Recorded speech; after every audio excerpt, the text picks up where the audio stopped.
بسم الله الرحمن الرحيم الحمد لله رب العالمين والصلاة والسلام على سيدنا محمد وأهل بيته الطيبين الطاهرين اللهم صل على محمد وآل محمد. Today's jurisprudential maxim is about al-imtina'u bil-ikhtiyar. قاعدة, the principle or the maxim of al-imtina'u bil-ikhtiyar. لا ينافي الاختيار. It's long. I'll make it very short. Sometimes they make the title big and confusing.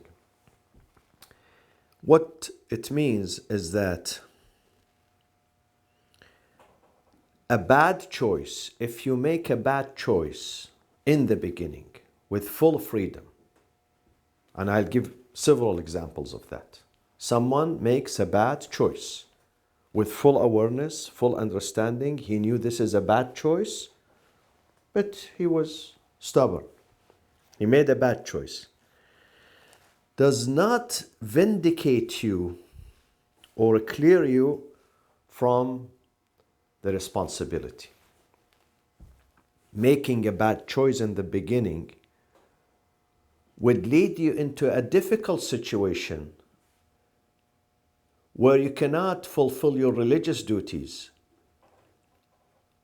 So that difficult situation you chose for yourself would not clear you from the responsibility.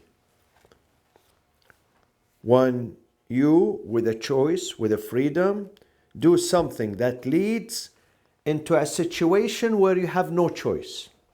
But in the beginning you had the choice. In the beginning you had the choice, but that situation is going to take you to a place where you are not going to have a choice. So are you exempted? Are you free from charges? No, you are not. What are the examples? Many, many examples. So say this is just ibadah?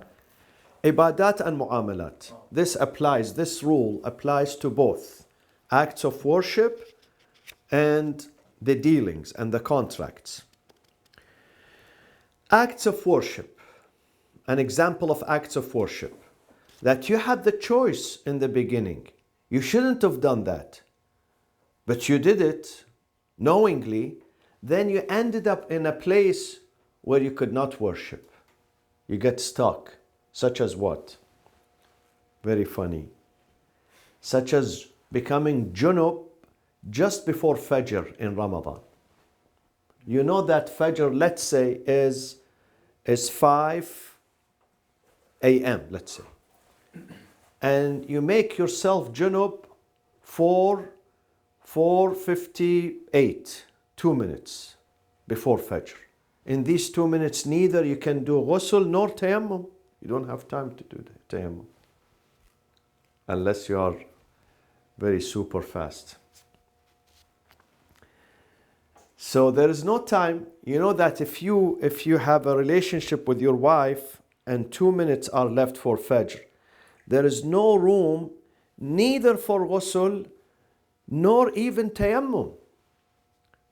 And then Fajr arrives, so you make that choice. You are aware, with full understanding, with full awareness, with full freedom. So you have a relationship with your wife, and then Fajr.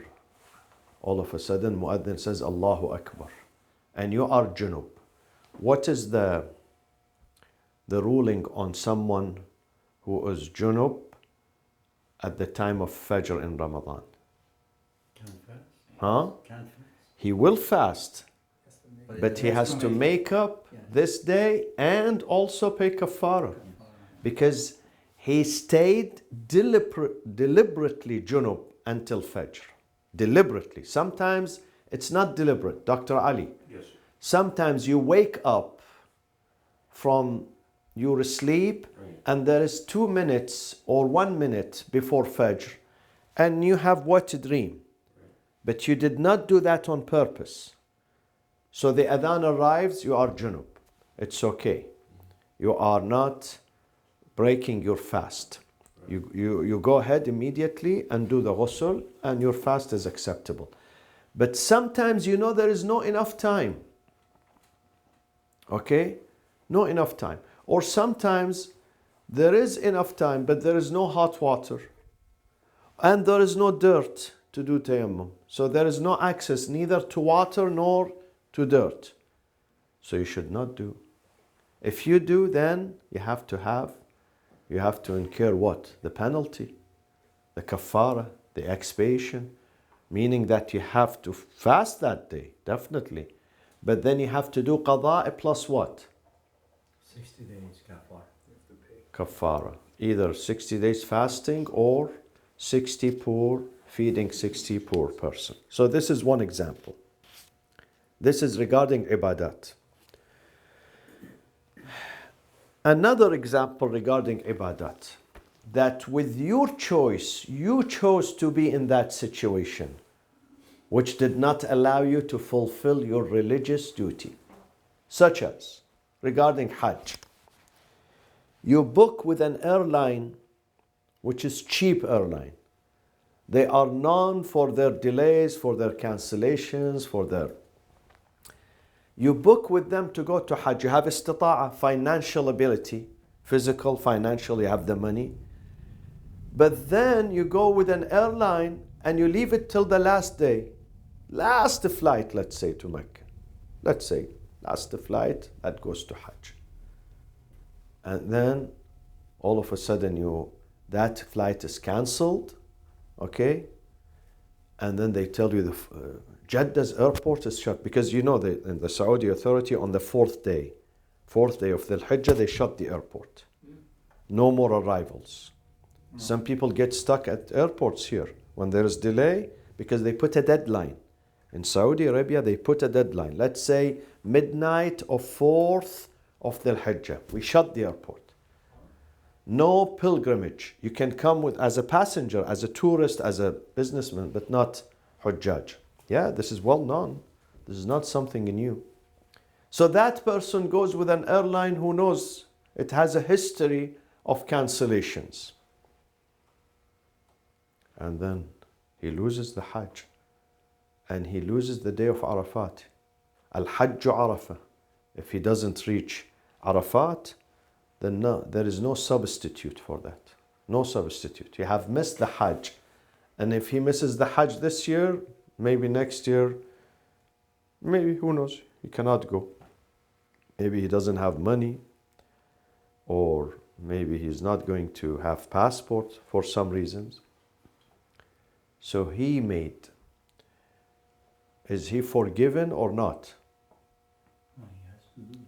He has to bear the responsibility. He cannot say it's cancellation. This is not me. This is you, because you chose a company, an airline, whatever, or you chose to go the last second. It's a risk. You should go one day before. You should go one day before. Why do you leave it for the last second? This is another. So say, when you say he has to bear the responsibility, what is the responsibility? He has to do the Hajj again. Oh, okay. Yeah. Hajj is not dropped. So he has to go the Hajj. Even if they take the passport from him, still the Hajj is in his garden. He has to go. If he couldn't go, he's going to go to jail for 30 years, for instance. He has to find a representative to go on his behalf. Niyaba. Niyaba. Meaning that, let's say he missed his flight, so he can't go. So he can go next year. Next year. If this year could not go, then even if next year he doesn't have money, but because he became mustati' before. Oh, well, you said if someone, let's say, is jailed, he can ask for someone to do Yes, the Hajj if for him? someone is jailed a long term, Yeah. that he knows by the time they release him, it will be with the dhuhur of Imam al-Mahdi alayhi salam, Maybe that time he's elderly, he's aged, he's disabled, he's whatever, Then, in that case, he can send someone on his behalf, niyaba. But if the jail is 2-3 years, then he should wait until he will do it himself. My question is more like he's still alive, so he can. Yeah. So there is Many people- circumstances we can. Many people are still alive, but they have health issue. They cannot fly. Or psychologically, they fear the crowd. They have phobia. There are some people who, once they hear about Hajj so he has to send someone to do the Hajj. Hey, sorry. So in Argentina's example, so if somebody was able to go, like health is good, money is there, but then he went to jail, so at one point he was mustati'a, so he still has to do it? Yes. Oh, If he was mustati' before going to jail and he did not go, and then he goes to jail for 30, 40 years, then he must send a representative because he was mustati' before going to the jail. right. But if he wasn't able to go, if he was not mustati' before going to jail, then they jailed him long term. And of course, if they jail him, he doesn't have physical istita'at. He has no access. He cannot leave the jail. Then it's not mandatory on him. Right. But if before going to jail he was able to go and he did not go previous years, then even if he's jailed, he has to find someone to send him. Just a quick question, like, I don't know, I just thought of it as you're speaking, Said, but in the Middle Eastern countries, and I'm sure the answer is no, most likely, but do they let people in jail actually go to the Hajj? Let's say, Some, I know in Saudi Arabia itself, they allow them. they allow them to go. They allow them under protection and, special procedure. Okay, They will take them out and allow them to go. okay. Yeah, but not from other countries, not an international flight, local flight, they would allow them. Okay, so these are ibadat. What are the mu'amalat?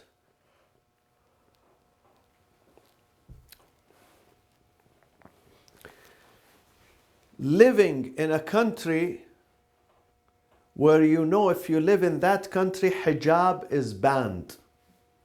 They don't allow you to wear hijab, but you choose to live in that country. France, let's say. Hijab is banned. You cannot practice your religious freedom. But she chooses to live in that country. Then when they ban her, does she have a role in that? Or Allah says, no, you are completely forgiven because you live in France. I know you live in France. She made that, she knew that she's going to a country where she cannot wear hijab. Or let's say in China where you cannot pray, for instance, or fast. They jail you. They do nowadays with the Chinese, with the Uyghur. But he still goes there.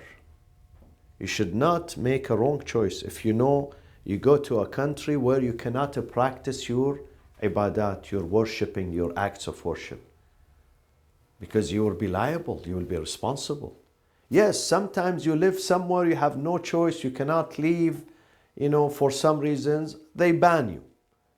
If you pray, I will really murder you. If you fast, I will kill you. Then you are forgiven.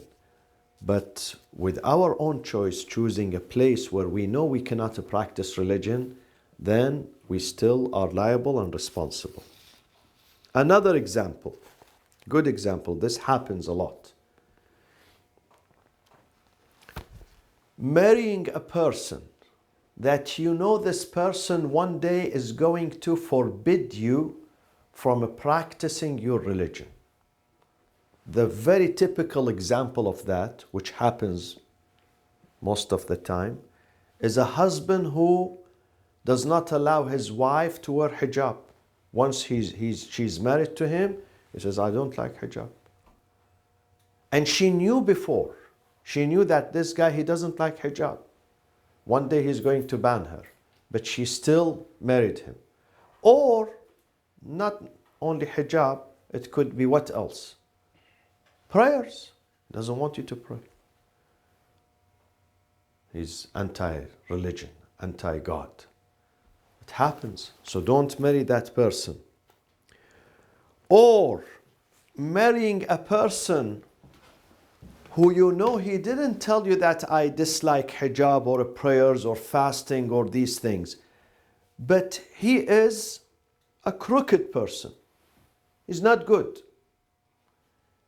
He has very bad manners. He's an angry person. He's a stubborn person. He's an abusive person. And he might hurt you. He might, ban you from practicing your religious duties. So don't marry that person from day one. If he does not allow you to fast and you cannot practically fast, then do you have to do qada after that or not? Do you come to God and tell him, God, I was married to this guy 30 years, he didn't allow me to fast. So God says, but you knew his manners are bad. Why did you marry him? So these are examples of this qaida. Another example, I end with it, of this, that if you make a bad choice, then you bear the consequences, even if you end up in a situation where you have no choice. But in the beginning, you had the choice. Sometimes you have no choice because you did not choose this. You were put in this situation. You were forced to be in this situation, not because you had the choice. So you have no responsibility. لا يكلف الله نفسا إلا وسعها. God does not burden you over things that you have no control over it, or you cannot do them. Okay? But when you make the choice yourself in the beginning, you're going to end up in a situation where you are going to be forced. But that force came with the choice that you made. You could have prevented that. Now it is too late. Even if you try to prevent it, it would not work. Such as what? Can you give me an example of this? I have beautiful example for you, but I want you to... Let's say example, the example that you use, a lady or a man, let's say a lady can't wear a hijab in one of the countries. She decided to move there anyways, but had children there in that country. To deliver children that were raised in that country. So, let's say after the first 20 years of their life, they don't have any money or they can't move. That's different. That's different. See, Dr. Ali, sometimes you are the native of this country, let's say. Right. This is your home. This is your land. This is where you were born, your family, your parents were born. That's different. And then you have a regime that bans you from, let's say, practicing your religion. Right. Just the example of the Chinese now in China, the Uyghurs, right. Millions of them. Some of them, they are sent to concentration camps, if you follow the news. So they have no choice. Even if he's a farmer, he wants to leave China, he doesn't have a passport. Doesn't have a money. He doesn't even speak the language. He cannot leave China. He's born there and he's going to die there. This guy has no choice. God is not going to charge him because it's beyond his ability. He's afflicted with a terrible regime, dictatorship, okay, that threatens to kill him, to destroy him. So that one is helpless. This one, God is not going to charge him. Even if he doesn't pray, doesn't fast, doesn't go to Hajj, This is different. But we are speaking about this qaida, this maxim, speaking about in a situation where you knew it is going to end up in this misery. You knew before. If you follow this path, if you take this path, you will end up in this misery. Right. Which you cannot practice your religion. Or not only practice your religion, you're going to commit something haram. Such as what? I'll give you this example. Someone knows that he does not have self-control over his sexual desire. He doesn't have self. And then he comes to a room with a beautiful lady in the room alone. Khalwa. It's called khalwa. Khalwa means when a man and a woman, strangers to each other, they are in one room, in one house. Makhtala ajnabiyan. The Prophet ﷺ says, when two strangers, they sit in a room, door closed, إلا وكان الشيطان ثالثهما. The third person in the room is Satan, and Satan says, I would not leave this room or leave them alone until I force them to fornicate. وَلَا يَتْرُكُهُمَا حَتَّى يُورِدَهُمَا الزِّنَا. He would not leave them until he makes them, forces them to commit fornication. Hadith. Now, some people believe in it, some people don't. But it happens. When strangers with each other, always, when they are alone, door is shut. Sometimes it's public, people are going, coming, But when it is khalwa, khalwa means sealed place. Shaitan is immediately there. He plays with their mind. Okay? So when you know yourself, you are not strong. You don't have self-control. And you are going to a room with this lady. So you made the choice. Then you cannot say, oh God, she forced me, I was intimidated, I was overpowered, I was this, I was that. There is no excuse because you chose this. You knew that you are doing something wrong. You are following a path. The end of this path is a pitfall. So this is what you chose. This is different from the example you gave.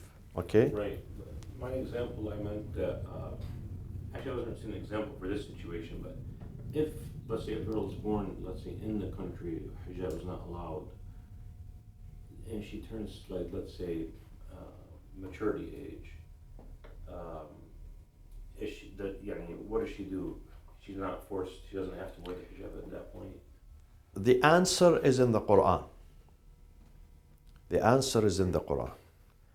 أَلَمْ تَكُنْ أَرْضُ اللَّهِ وَاسِعَةً فَتُهَاجِرُوا فِيهَا. Some people are going to come to God. They say to him, we had no choice.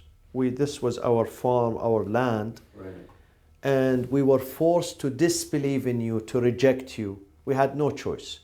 قَالُوا كُنَّا مُسْتَضْعَفِينَ فِي الْأَرْضِ. God says, I'll ask them on the day of judgment, why you didn't worship me? You didn't know me? They say, yeah, we knew you.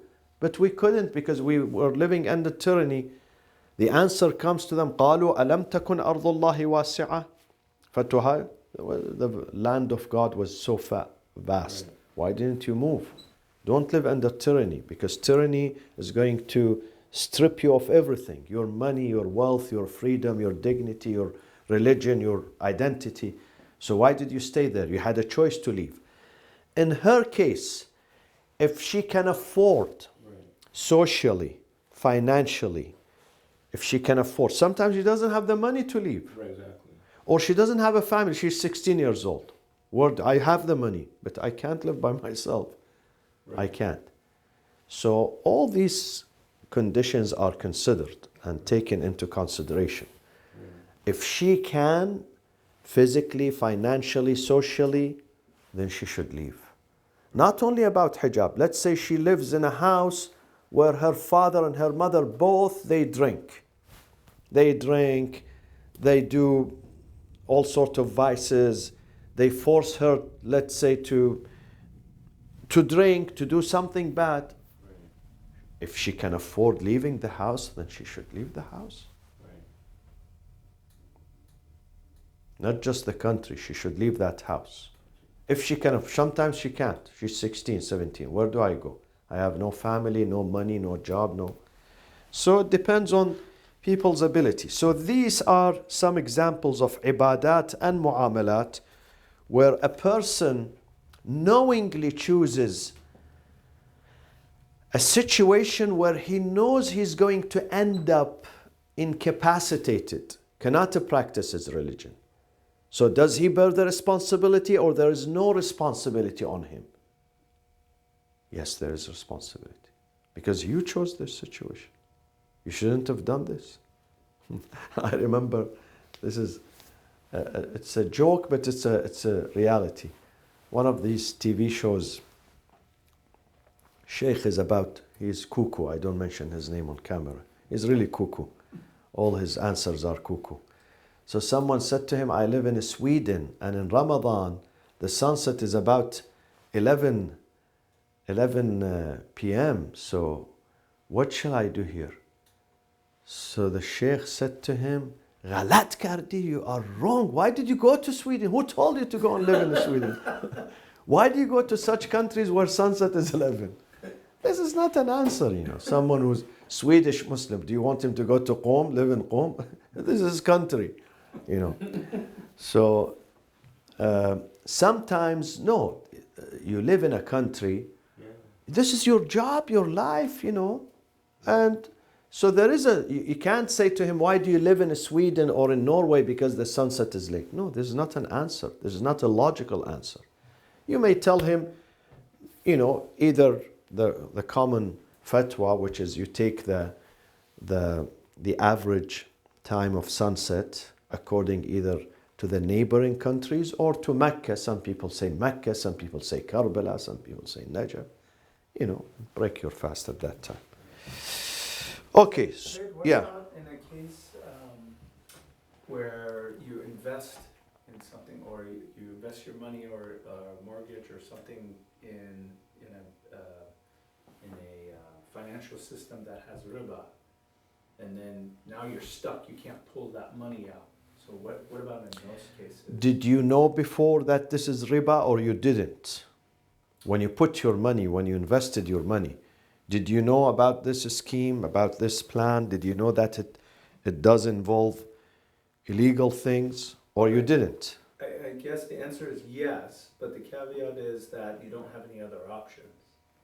So it's not like, so you knew going in that this was a problem, but you didn't have other options. So an example, like you have, I don't know, maybe you have the 401k where you put your money and you retire. But the options that they give you have riba in it. But you don't have a choice to choose other than those. Riba, you have to pay the interest? No. Or they pay you? They pay you. They pay you. They pay you. Because It's not riba. It's like bond, right? It's Bond. not riba. It's not? No. When you get it, it's not. So when you When you buy pay, like it's riba. bonds, Oh. Listen to what I'm saying. Riba, not every interest charge is considered riba. A father who takes loan from his son, okay? A father would not, you know, I mean, the son takes the loan from the father. A father can take interest from his own son. They don't call it riba, an exception. A Muslim can take interest from non-Muslim. It's not called riba. Okay? So there are some, yeah. Even the ulama in their books, they say you can go to a bank today or any financial institution. Tell them, this is my money and I want to charge you. And you put the charge. This much. You put condition that I'm going to charge you interest. And you can get the interest. This is not considered riba. Riba is when you charge the Muslims. When a Muslim charges another Muslim. What about when a non-Muslim charges a Muslim? Or a non-Muslim charges a Muslim. Not vice versa. Okay, so what do you think the evidence, the madrak, or the evidence for this, the most important evidence for this maxim is? You said it. You said it. What is it? Quran. Quran, there is, you know, a reference in Surah Yunus 44. In Surah Yunus, Jonah 44, إن الله لا يظلم الناس شيئا ولكن الناس أنفسهم يظلمون. إن الله, verily God, does not put people in bad situations and then He forces them to do something and then He charges them. He tells them, hey, I put you there, but I'm going to charge you too. He doesn't do that. God does not do that. God, if He puts people in bad situation, He's not going to charge them. Okay? But this verse says God does not even put people in bad situations. What is the other one beside the Quran? Beside the Quran, my friends. What does this maxim rests upon as an evidence?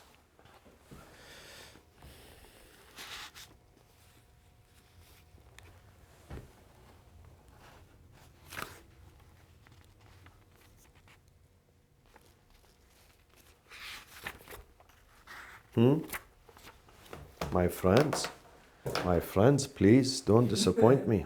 I don't know if there's a hadith Hadith or not, or- but I Uh-huh. was going to say up. Either the evidence, either Quran, we begin with Quran, and then we go to hadith, sahiha, muwathaqa, whatever. What else we can have an evidence besides Quran and hadith? Up. Aql, exactly. Hukmul aql. The common Huk- assumption. Huh? Common assumption. That is common assumption, that is maslakul uqala. But here there is something more important than that, which is my reason tells me. This is something reasonable. My reason says, if you follow a path knowingly, you know there is a cliff here and you're going to fall down. And you are driving, okay? Driving fast, knowing everybody said to you, there is a dangerous cliff.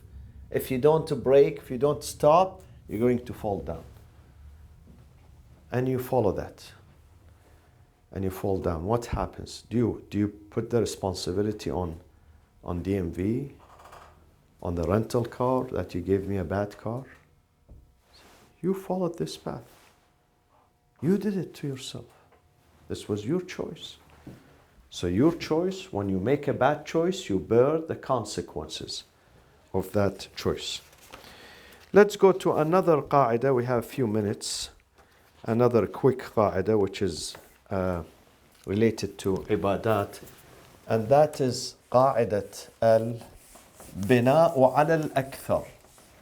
Al-bina', the establishment upon the bigger number. Al-bina' ala al-akthar. What does that mean? It's related to the prayers. Bina means assumption, to assume the bigger number.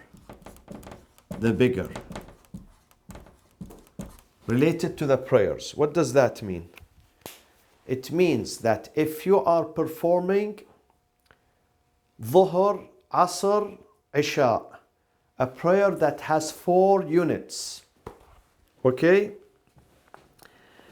And then you get confused between the 3rd and the 4th rak'ah, or between the 2nd and the 3rd rak'ah.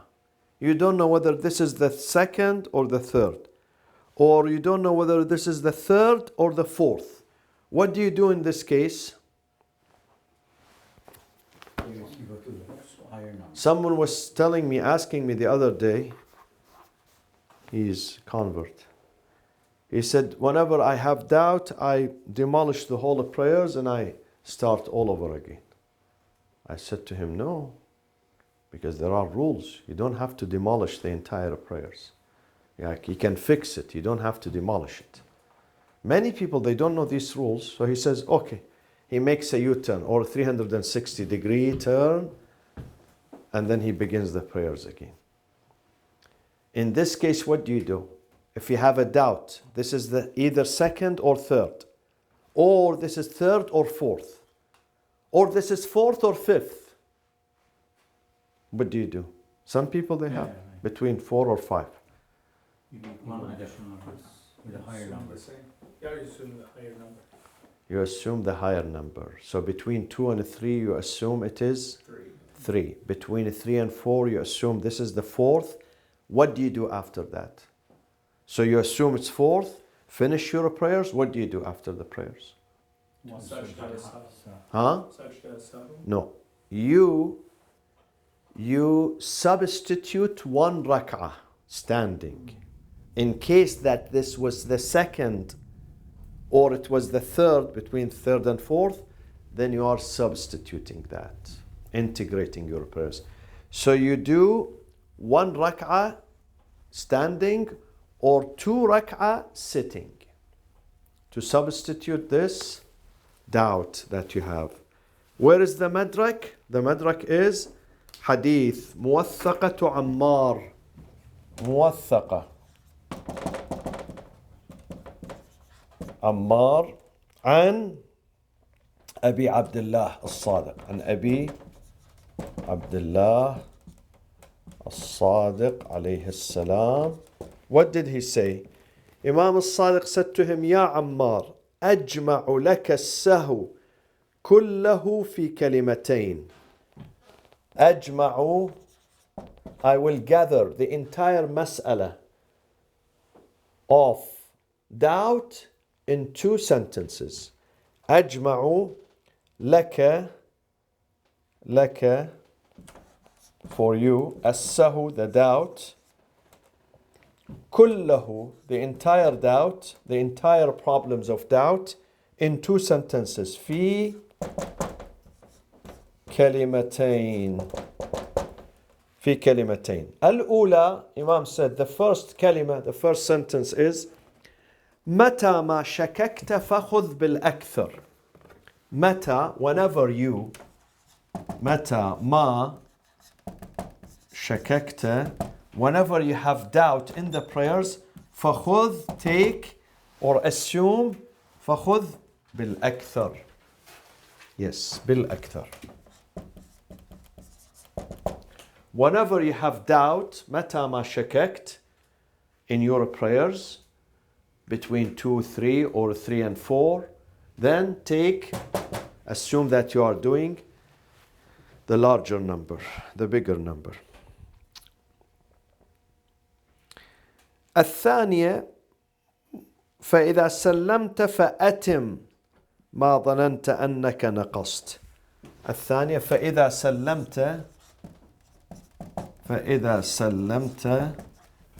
فأتم ما ظننت أنك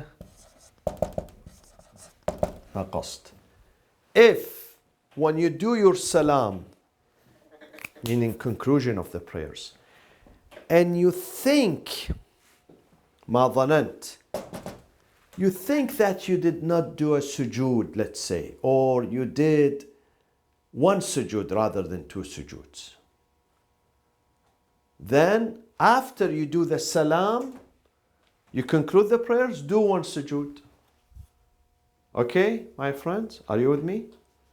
After you finish your prayers, you conclude your prayers, bring 1 more sujood to substitute for what you think, ظننت, that you have missed. Now, So you do, you said 1 rak'ah standing? Or yes. One, Or two rak'ah while sitting. If you don't want to stand, 2 rak'ah from sitting. okay, so once you get to the rak'ah, then you're done? Or how do you do that? No. I'm sorry, how do you do that? When you sit, Yeah. when you sit while you are sitting, Allahu Akbar, then you recite Hamd. Of course, for the extra rak'ah, you don't have to recite the surah. Only Hamd is sufficient. Hamd, and then you go ruku', bow down, and then you do sujood, and then you sit again, and you do what you did in the first. These 2 are considered 1 from standing. And how do you do the 1 standing though? 1 standing, Allahu Akbar. 1 rak'ah. Okay, then the whole way, I mean. Yeah, Allahu Akbar, Hamd, and then ruku', and then sujood, and then taslim. Okay, so yeah, 1. Yeah. Mawlana, I don't know, but is the reason why we just say Alhamd is like if you are saying the 4th rak'ah, you can say Alhamd only, and then... Probably because of that. But sometimes it's between the 2 and the 3rd, not only the 3rd and the 4th.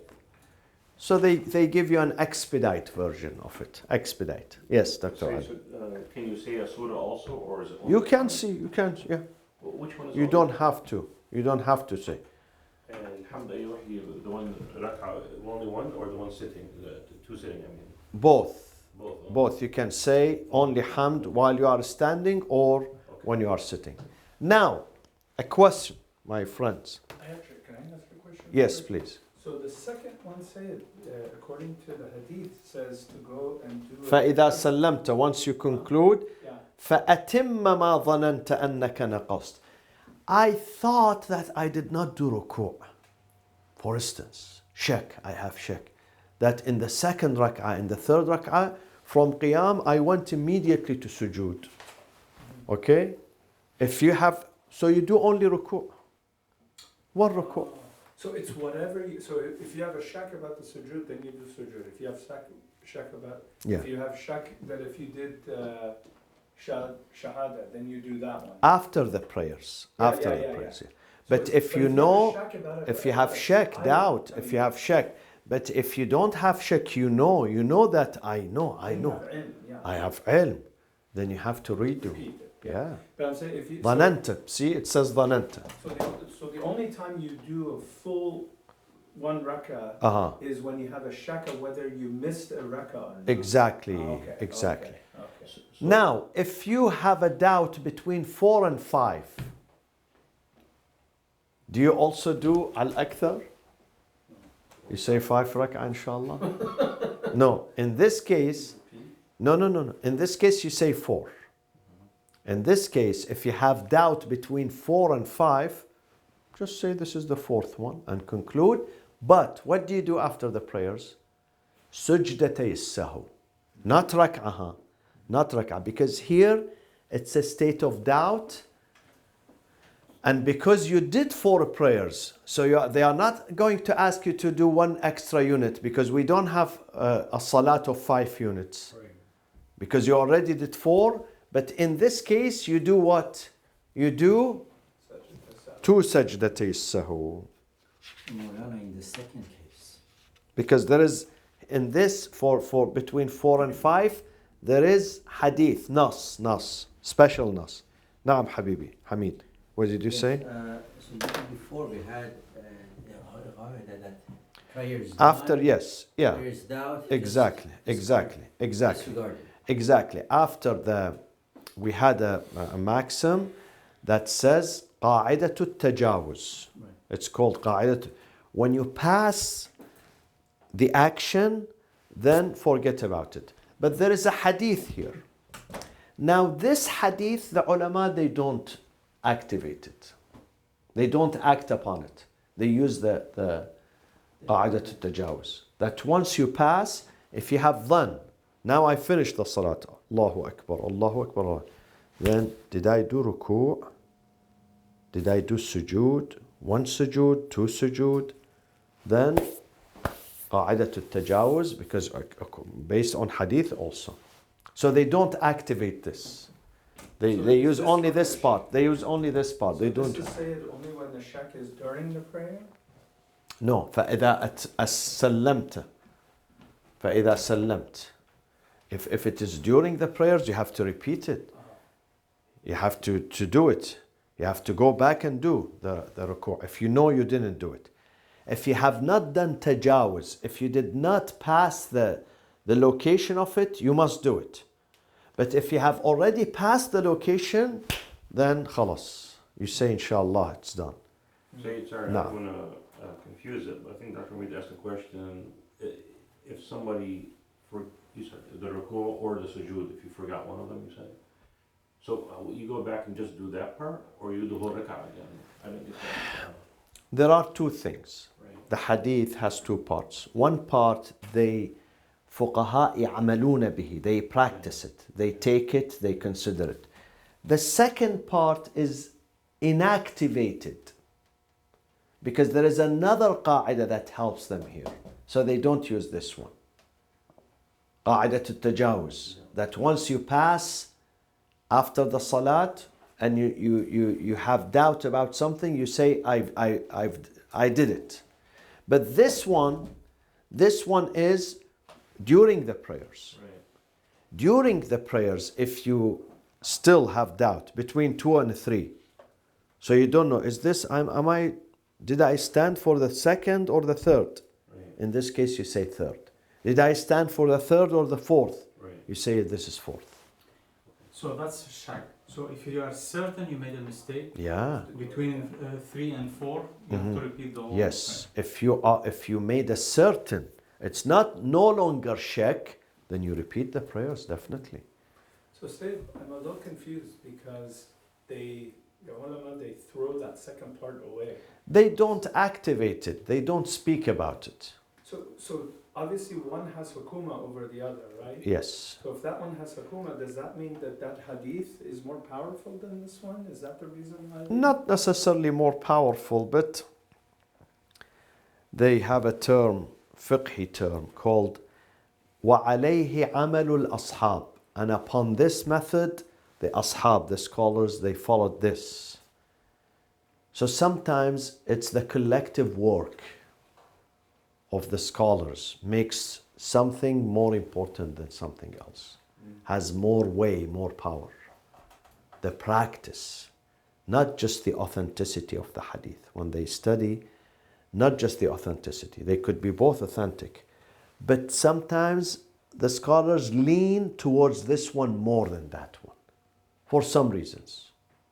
For some reasons. وصلى الله وسلم على سيدنا محمد وأهل بيته الطيبين الطاهرين.